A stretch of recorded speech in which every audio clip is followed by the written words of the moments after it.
The car was still smoking from the impact when I adjusted my tie. "Get out! We're taking the CEO!" they shouted, rifles raised, faces hidden behind cheap masks. My employer froze, his mouth open but no sound leaving it. A powerful man on paper, useless in reality. One of the attackers laughed. "Your driver can't help you." I looked at my employer, calm, deliberate. "Sir," I said, "please remain seated. Buckle your seatbelt." I let the pause hang in the air, long enough for the men outside to hear. "I'll kill them." They smirked at bravado they thought was empty. They didn't know my hands had once held the walls of the Iranian embassy as I stormed through smoke and blood. They didn't know I had traded shadows of war for leather seats and silent service. They didn't know I had been counting the betrayals I had tolerated in this quiet life, and that was the last one. I left the SAS because I thought I'd had enough of lies, of governments that demanded obedience while offering none in return. The chauffeur's life was supposed to be clean, orderly, predictable. But betrayal has a way of finding me.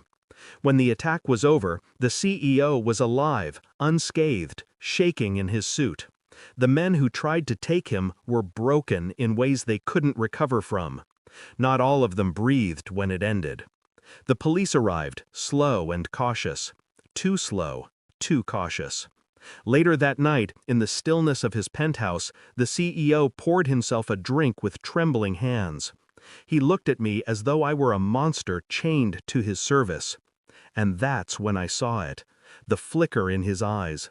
Not gratitude, not relief. Fear and guilt. That was the seed. Something about the attack hadn't been random. The way they shouted his name, the precision of their hit, it felt rehearsed, coordinated. I began to suspect what he had done and who he had betrayed. I didn't ask questions. Men like him never answer truthfully. Instead, I began to observe, quietly. Phone calls made late at night, a burner phone hidden beneath the driver's seat as though he thought I wouldn't notice. Documents left half-shredded in his office. I pieced them together in silence. Names, bank accounts, meetings with men whose hands were stained with the kind of blood even I had never shed. Every day I opened his door, carried his briefcase, stood by his side like the obedient servant he wanted the world to see. And every night I cataloged his sins. I ordered DNA tests on envelopes he discarded. They told me things he would never confess.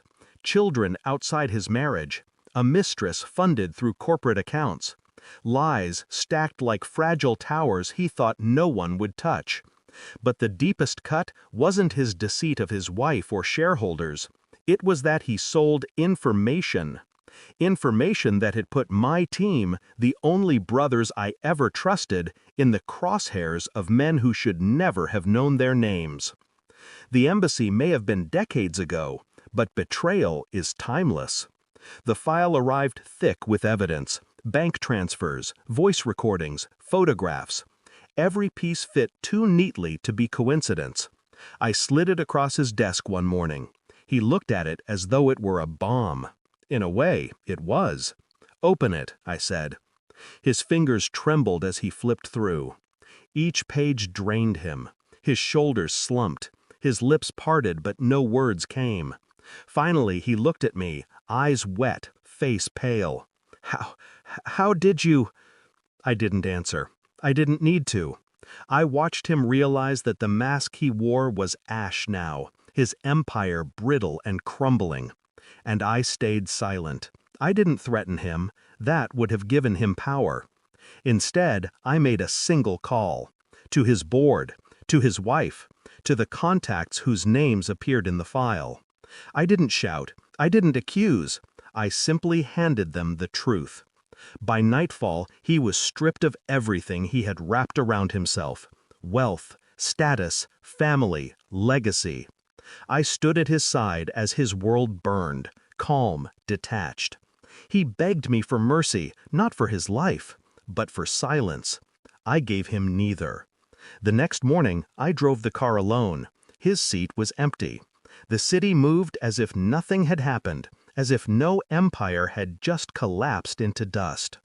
For the first time in years, I felt no weight on my chest, no chains. I had left the service to escape blood. I thought I wanted peace. But what I wanted was clarity, and I had it now. He had betrayed everyone who trusted him. I betrayed only him. The difference mattered. As I tightened my tie in the mirror, I realized something else. This quiet life had been a disguise.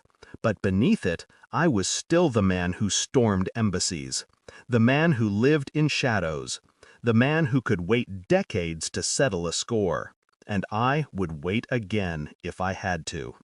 Because betrayal doesn't die, it waits. And so do I. Peace was never the absence of violence. It was the precision of knowing exactly who deserves it. Thanks for watching. Don't forget to like, share, and comment.